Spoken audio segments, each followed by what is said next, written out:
Donc Alexis, il est sur tous les fronts.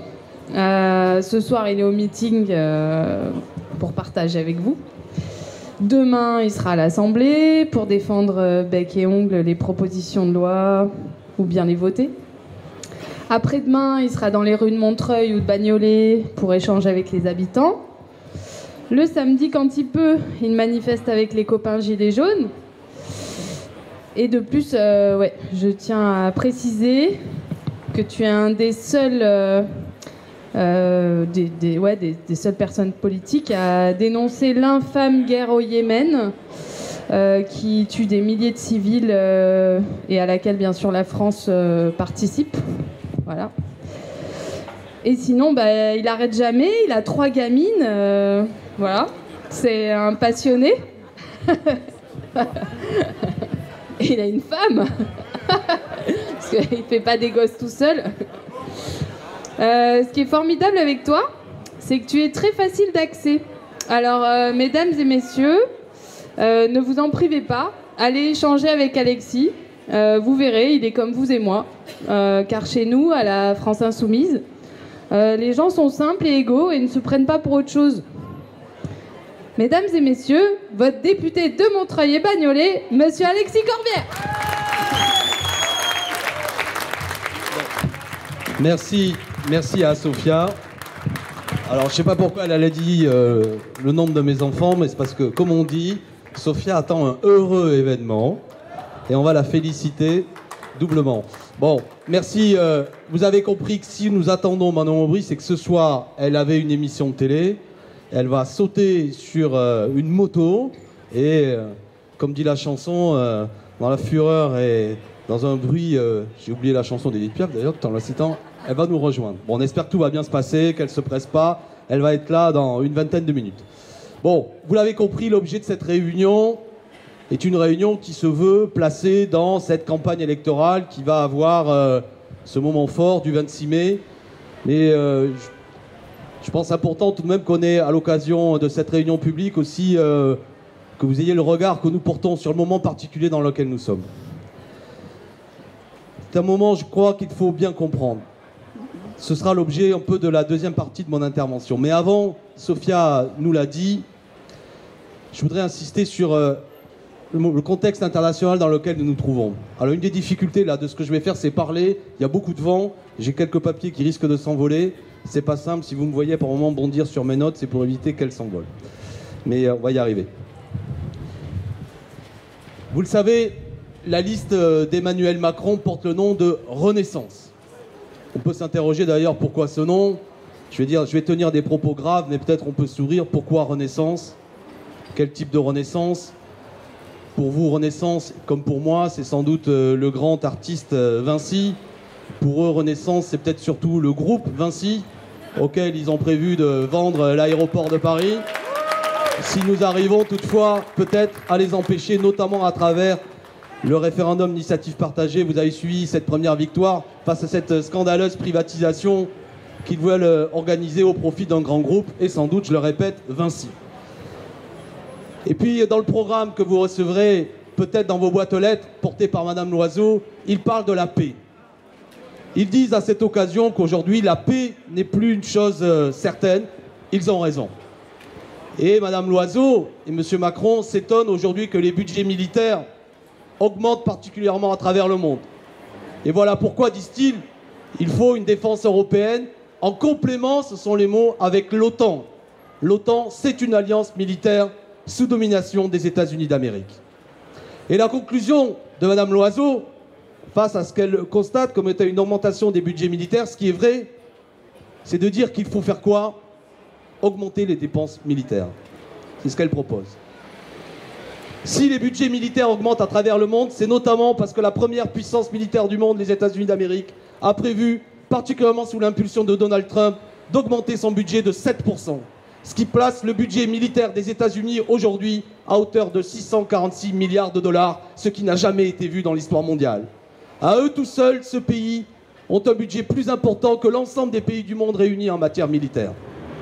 L'alliance militaire de l'OTAN est une alliance qui fait que chacun des pays qui en est membre se doit d'être solidaires les uns avec les autres. Et dans l'OTAN, qui est une alliance qui a été constituée à l'époque de la guerre froide, quand il s'agissait de préparer le combat que les États-Unis voulaient mener contre l'Union soviétique, elle est restée même après la chute du mur de Berlin. Et dans cette OTAN, à l'heure actuelle, qui a perpétué, qui a continué après la chute du mur de Berlin, il y a notamment des pays comme la Turquie de M. Erdogan. La France, désormais, fait partie de l'OTAN. Et par un jeu d'alliance, en raison de ce qu'est aujourd'hui l'OTAN, si M. Erdogan se retrouvait engagé dans une guerre, eh bien la France devrait mécaniquement être solidaire de M. Erdogan et mener la guerre à ses côtés.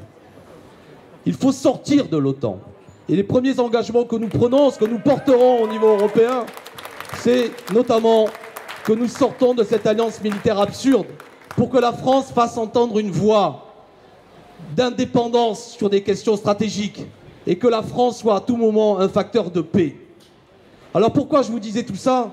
Ça a été évoqué par Sophia, c'est parce qu'actuellement il y a une guerre terrible dont les médias vous parlent très peu, qui s'est engagée depuis 2014-2015 au Yémen, où une alliance militaire, notamment composée de l'Arabie Saoudite, du Qatar, des Émirats Arabes Unis, soutenue par les États-Unis d'Amérique, la Grande-Bretagne et aussi la France, mène une guerre qui a d'ores et déjà fait officiellement 10 000 morts, mais en réalité, selon les ONG sur place, entre 70 000 et 100 000 morts. L'ONU et l'ensemble des ONG sur place considèrent qu'il y a actuellement 2 millions d'enfants qui vont très prochainement mourir si la situation ne change pas en raison des conditions de famine et des frappes qui sont portées sur les populations. Voilà cette guerre infâme menée par une monarchie absolument réactionnaire qui s'appelle l'Arabie Saoudite, dont le prince, M. Ben Salman, a été reçu dernièrement par Emmanuel Macron.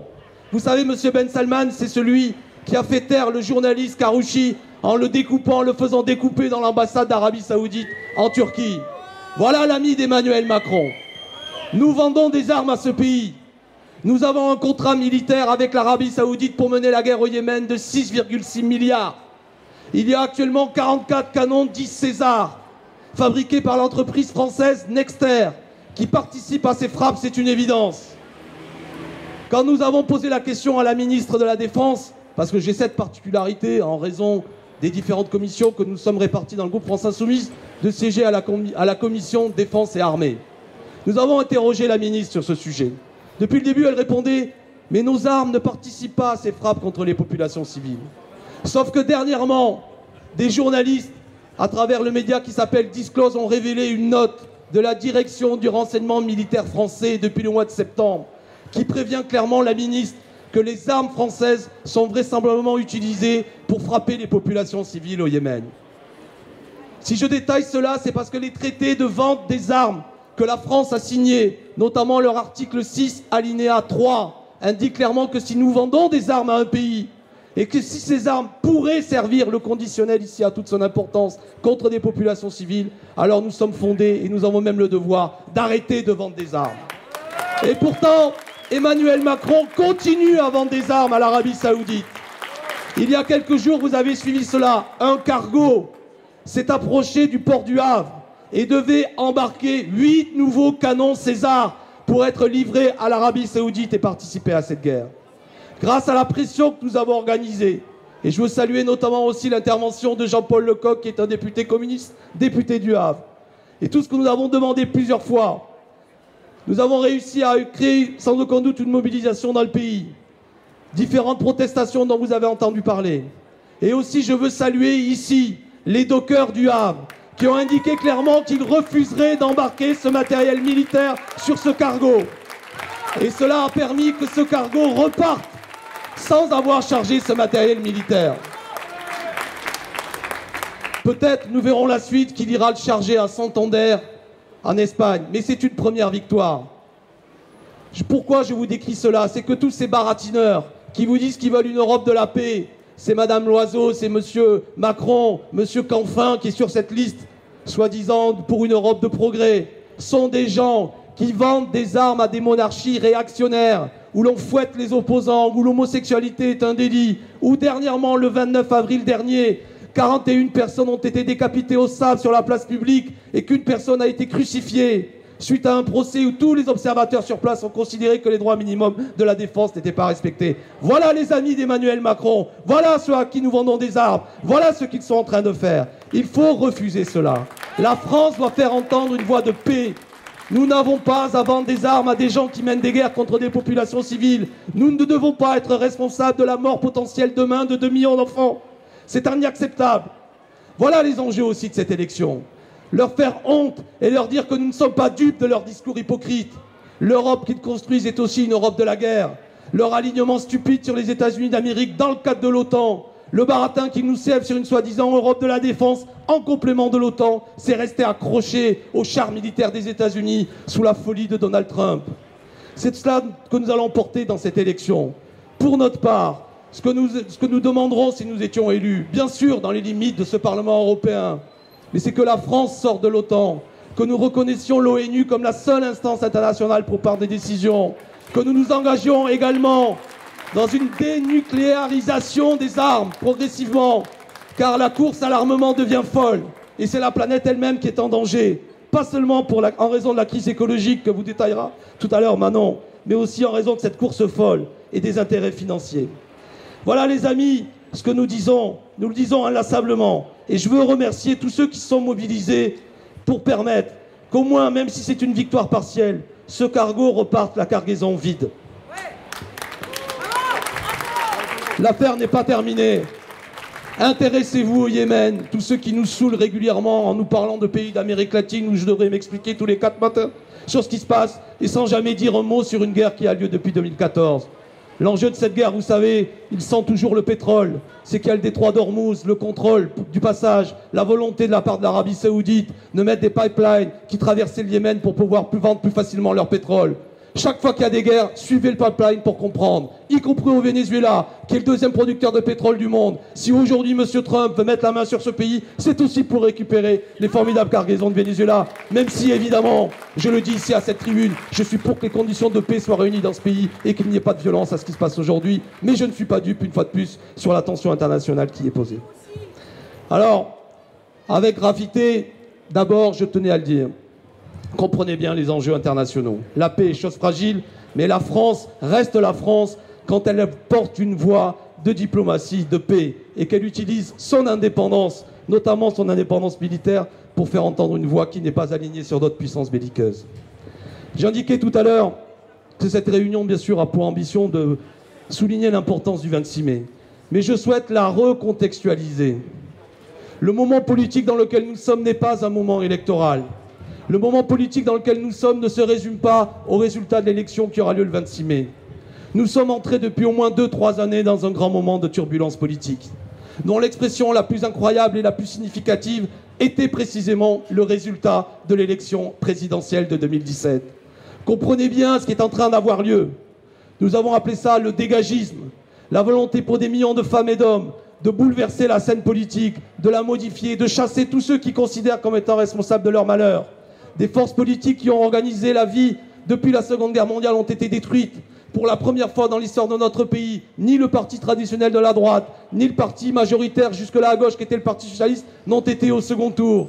C'est un personnage totalement inconnu qui se prévalait d'un soi-disant grand changement dont le livre avait pour titre « Révolution », porté bien sûr par des médias considérables, qui a été élu. Emmanuel Macron, bien sûr, n'est pas un élément du règlement de cette crise. Il en est le symptôme. Et s'il a été élu, Emmanuel Macron, c'est qu'il est l'expression, bien sûr de manière déformée, d'un pays qui cherche une solution à ses problèmes, qui en a ras-le-bol de voir une classe politique trop souvent la même depuis des années, qui en a ras-le-bol des vieilles recettes politiques. S'il a été porté au pouvoir, c'est parce que c'est cette volonté-là qu'il a amené. De la même façon que s'il a émergé dans cette élection présidentielle une force comme la France Insoumise, avec 7 millions de voix, avec le fait qu'un homme comme moi aujourd'hui se retrouve député, c'est qu'il a eu une énergie à un grand changement. Mais cette énergie-là ne s'est pas calmée, évidemment, en raison de l'élection d'Emmanuel Macron. Parce que, comme je disais tout à l'heure, son élection ne réglait pas les problèmes. Et folie de la part d'Emmanuel Macron que de croire que parce qu'il était élu, désormais, tout redevenait comme avant.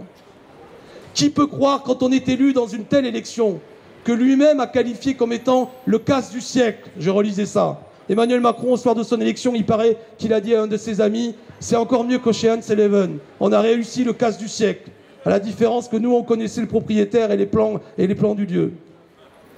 D'accord? Imaginez-vous ce qui a eu lieu.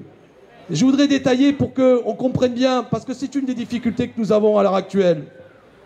celle de l'abstention. Mais Emmanuel Macron, aujourd'hui président de la République, a été élu dans une élection où au premier tour de l'élection présidentielle, il a obtenu 24% des voix exprimées. Mais 24% des voix exprimées, ça veut dire 18% des électeurs inscrits. Et il s'est retrouvé au second tour face à l'extrême droite, c'est l'assurance vie du système, où beaucoup de gens sont allés voter non pas par adhésion pour ses idées, mais par rejet de Madame Le Pen.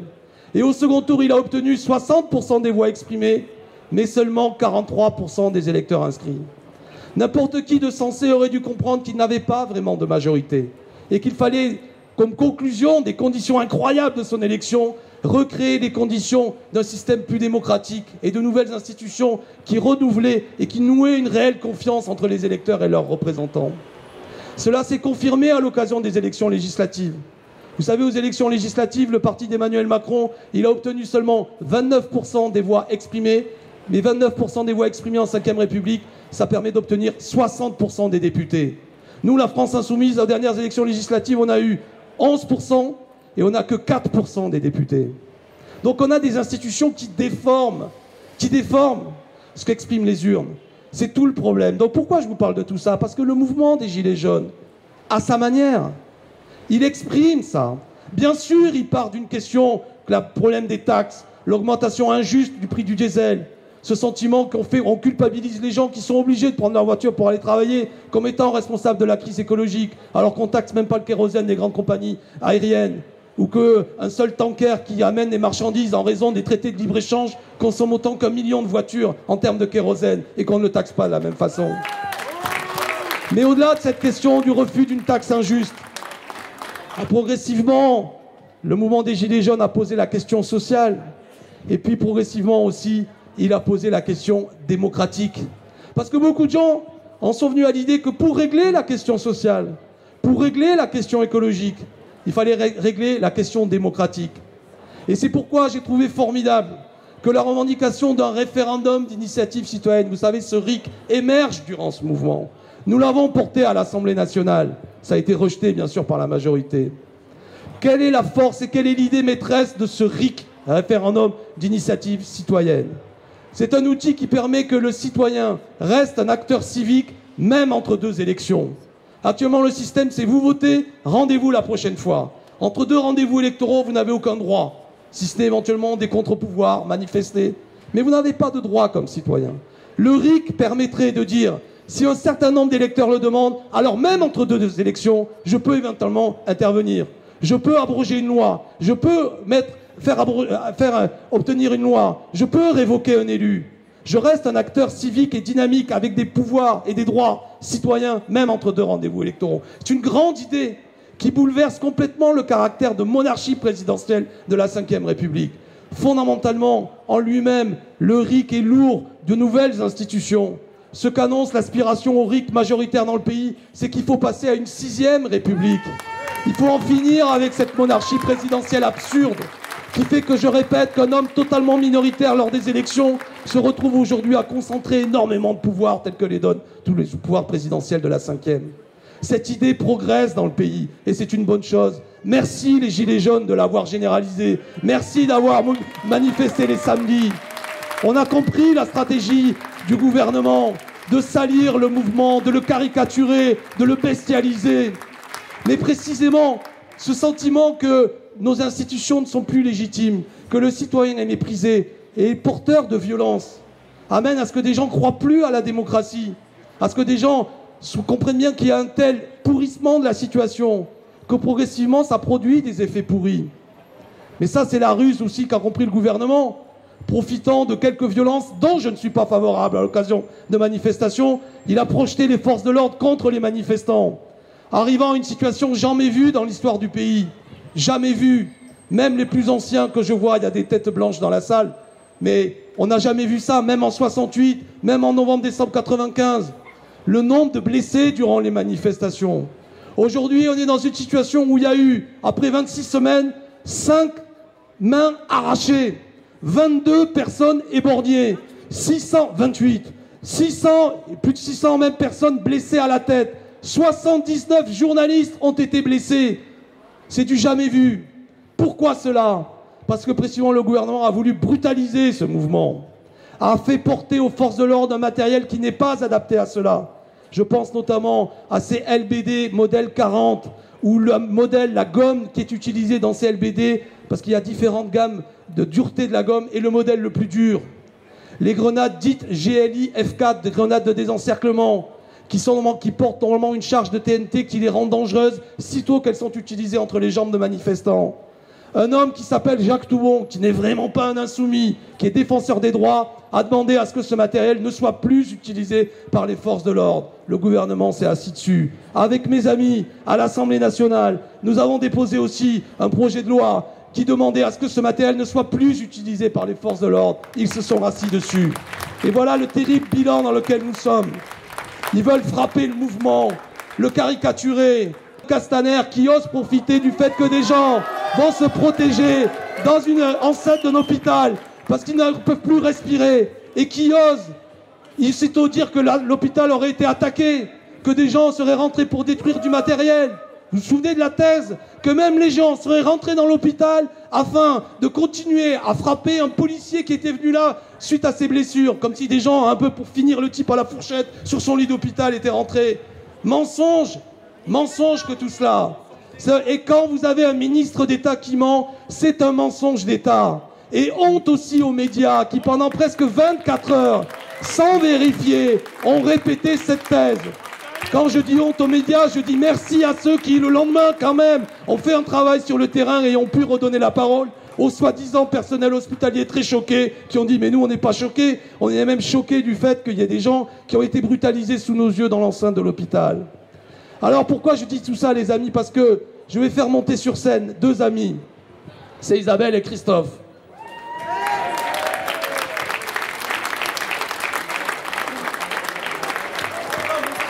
Il y a 2 jours, Isabelle et Christophe manifestaient comme nombre d'entre vous. Isabelle, bon, comme nous tous, c'est une tête dure, elle a le verbe un peu vif, elle a rédigé une pancarte dans laquelle elle disait sa façon de voir à Christophe Castaner. La formule était peut-être rude, mais ce n'est pas le sujet. À l'entrée de la manifestation, 2 policiers en civil l'ont interpellée. Et on dit qu'elle n'avait pas le droit, sur ordre du préfet, d'avoir une telle pancarte. Pour des raisons, comme il y a désormais des suites judiciaires, je ne vais pas dire ce qu'il y avait écrit sur la pancarte.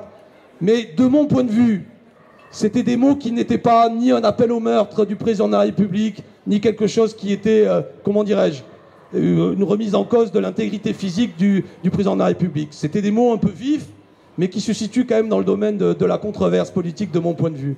On lui a demandé non seulement de retirer cette pancarte, mais ils ont souhaité l'interpeller. Sur ce, Christophe, et tout le monde aurait fait la même chose, tout le monde aurait fait la même chose, a appelé ses amis pour dire ce n'est pas normal qu'Isabelle soit interpellée. Ils les ont laissés manifester. Et à la fin de la manifestation, des forces de l'ordre sont venus interpeller Christophe et Isabelle. Et ils sont allés au commissariat du 12e arrondissement. Isabelle a été entendue pendant plusieurs heures et Christophe a passé une nuit au commissariat du 12e. Je n'accepte pas, mais je vais leur donner la parole. La police est là pour maintenir l'ordre. Elle n'est pas là pour maintenir l'ordre idéologique. La police, c'est pas la police de la pensée. Et si désormais le préfet demande aux policiers d'aller vérifier ce qu'il y a écrit sur toutes les pancartes, et quand ça déplaît au président de la République, si vous courez le risque de passer 24 heures au commissariat, je dis qu'il y a un problème dans ce pays, un problème démocratique de fond. Et je vous propose que nous continuions à faire d'Isabelle et Christophe non seulement le symbole de tout ça, mais que nous n'acceptions pas que par la suite il y ait des poursuites. Voilà les amis, je vous donne la parole quelques instants peut-être pour dire quelques mots.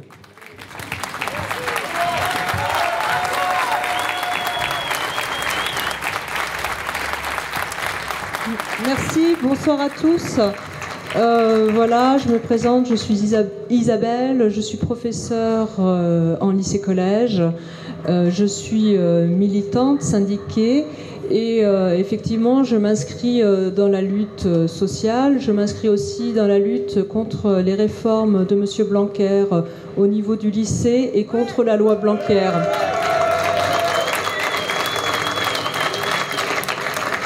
Au vu des conditions, effectivement, je suis syndiquée, donc au vu des conditions d'exercice du travail des fonctionnaires dont je fais partie, que ce soit les professeurs ou dans d'autres parties de la fonction publique, on a effectivement le gel du point d'indice, comme vous le savez tous. On sait aussi que le gouvernement de M. Macron nous prépare le fameux système de retraite à points. Voilà, et je milite effectivement et je lutte contre tout ça.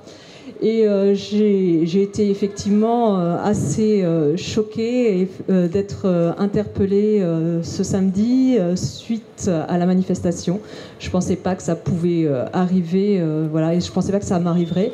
Et effectivement, de plus en plus, les militants sont interpellés. Je suppose que vous savez aussi qu'il y a un professeur à Nice qui a été interpellé de manière très vive, pour ne pas dire brutale, par les policiers.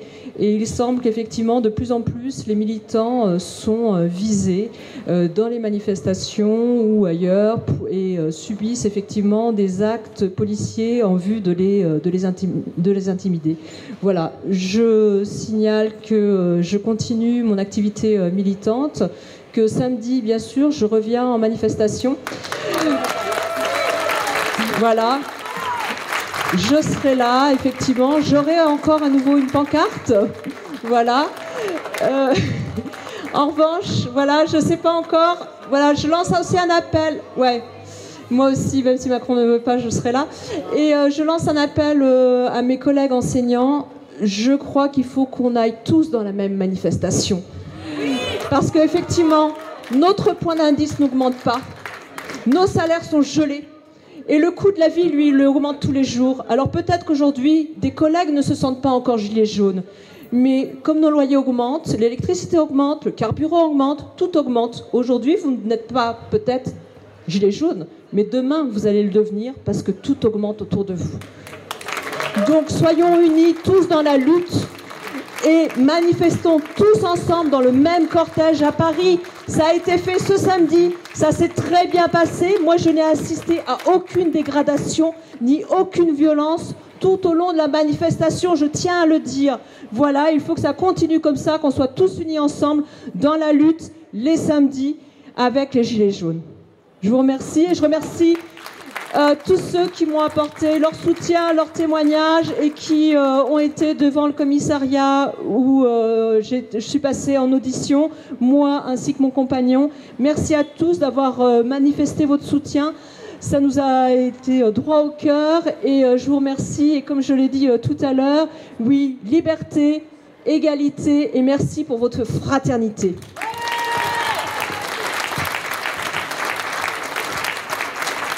Moi, j'ai rien à ajouter là. Elle a tout dit et magnifiquement bien dit, à 100% avec elle. Effectivement, moi j'ai découvert ça. Effectivement, je n'avais jamais été, Madame Aubry, je n'avais jamais été interpellé de toute ma vie. C'est une expérience très difficile et c'est intéressant en même temps de vivre ça parce qu'on se dit comment est-ce possible que des manifestants puissent être arrêtés, enfermés. Et le plus dur, c'est cette privation de liberté. Quand on vous referme la porte à clé et que vous savez que vous ne pouvez pas sortir, ça c'est ignoble. Je ne suis même pas sûr que ce soit intelligent de faire ça avec des gens qui ont commis de véritables exactions. Même à ce niveau-là, peut-être faudrait-il trouver autre chose, un autre système. À mon sens, c'est inhumain.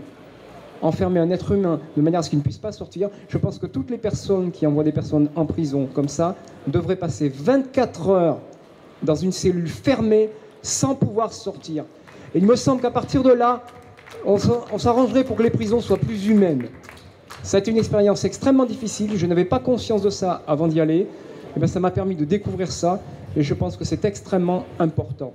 Voilà, je ne dirai pas plus parce que c'était beau ce qu'elle a dit. Sinon oui, quand les gens viennent vous voir à la sortie de ça, et moi je vais pleurer si je continue parce que Alexis je le connais depuis longtemps et en plus il est de mon pays, il est de Béziers, moi je suis de Montpellier. Mais je peux vous dire que quand j'ai entendu, j'étais dans la cellule, quand j'ai entendu il y a un député qui vient, etc. Ben, elle est venue me voir, et ben, je peux vous dire que ça fait vachement chaud au cœur. Et j'étais heureux quand je l'ai vu avec tous les copains. Vraiment. Merci Alexis. Oui, merci. Non, parce que il y a cet aspect, je ne sais pas quel est mon vrai pouvoir là-dedans, mais il était enfermé. Je suis rentré dans le commissariat et ils me l'ont rendu, ce qui fait que je suis sorti triomphalement du commissariat avec Christophe, ce qui a fait définitivement de moi un héros. Mais c'était surtout grâce à la mobilisation. Et puis plus sérieusement, bon, si des fois on se doute un peu à quoi sert tout ça, au moins j'aurais fait ça, j'aurais sorti un copain de prison. Bon, Manon est en train d'arriver, vous l'avez tous reconnu dans quelques instants. Je vais te donner la parole, pose-toi 2 secondes. On donnait la parole à Christophe et Isabelle. Je conclus mon propos. Vous l'avez compris. Il y a un enjeu, et j'ai peu développé sur les questions européennes, parce que Manon le fera, notamment la lutte contre la fraude et l'évasion fiscale, les questions écologiques, la nécessité de sortir de ces traités. Mais je voulais insister sur le rôle de puissance de paix que nous avons à jouer, notamment en raison de l'infâme guerre au Yémen. Et je voulais revenir sur cette question de la souveraineté, qui est selon moi le fil conducteur du combat des Gilets jaunes.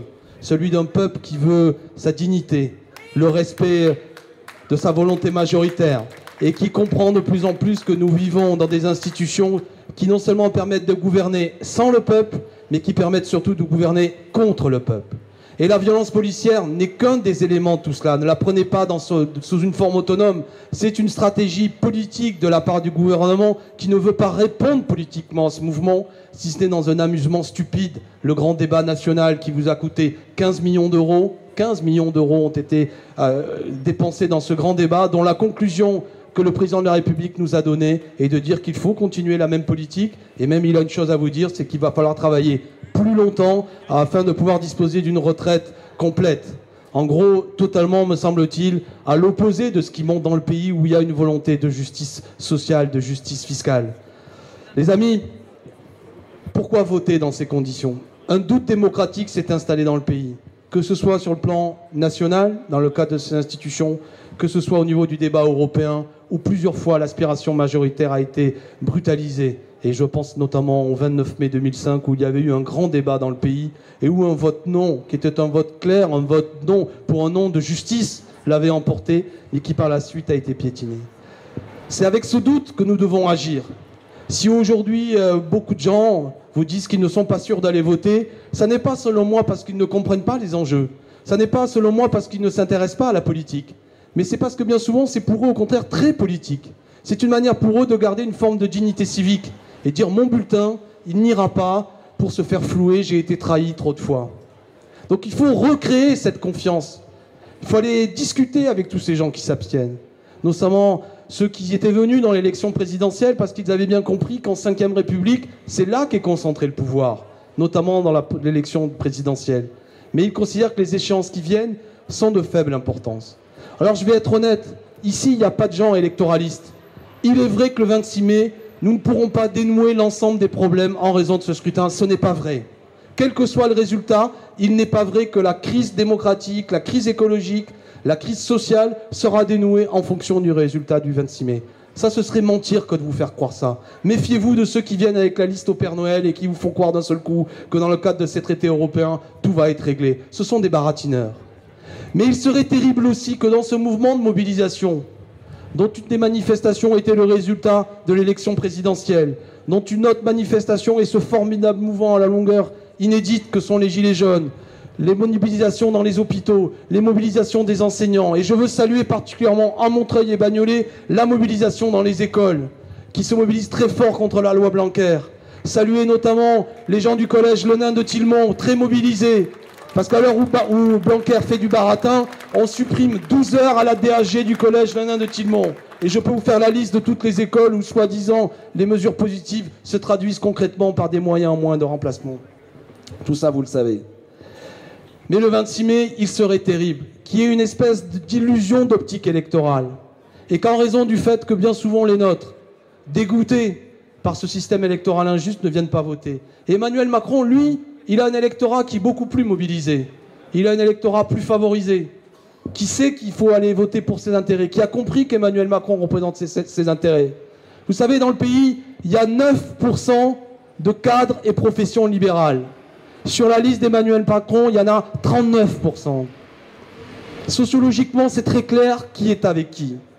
Mais il serait terrible que sur la base d'une participation très faible, il y ait ce que j'appelle cette illusion d'optique électorale qui amène à ce que le soir du 26 mai, Emmanuel Macron ne soit pas défait dans les urnes. S'il n'est pas défait dans les urnes, alors il continuera à mettre en œuvre, notamment cette réforme des retraites que j'évoquais. Il continuera à porter ses mauvais coups. Si à l'inverse, les élections ne se passent pas bien pour lui, il l'a dit à l'occasion d'un conseil des ministres à ses ministres. Il leur a dit mobilisez-vous, parce que si nous ne remportons pas un bon score, alors nous aurons des difficultés à mettre en œuvre les années qui viennent, les réformes que nous avons prévues. Donc il y a un enjeu à noyer en quelque sorte démocratiquement la liste d'Emmanuel Macron dans une participation plus importante. Plus vous donnez de la force à Manon, vous affaiblissez Macron. Si vous donnez la force à Manon, vous envoyez un signal clair qu'aujourd'hui il faut la justice sociale, il faut les mesures écologiques, il faut un vote clairement qui n'est pas dupe du fait que nous sommes dans un système antidémocratique. C'est ça tout l'enjeu de l'élection. Venir voter pour faire en sorte que le 26 mai soit une étape qui renforce cette mobilisation, qui ne casse pas les jambes à ceux qui se sont mobilisés. Il ne faut pas se tromper, vous savez, ils veulent installer une espèce de duel du haut où le seul enjeu de l'élection, c'est qui va l'emporter, Le Pen ou Macron, pour faire en quelque sorte qu'il y ait une invisibilisation de toutes les autres propositions.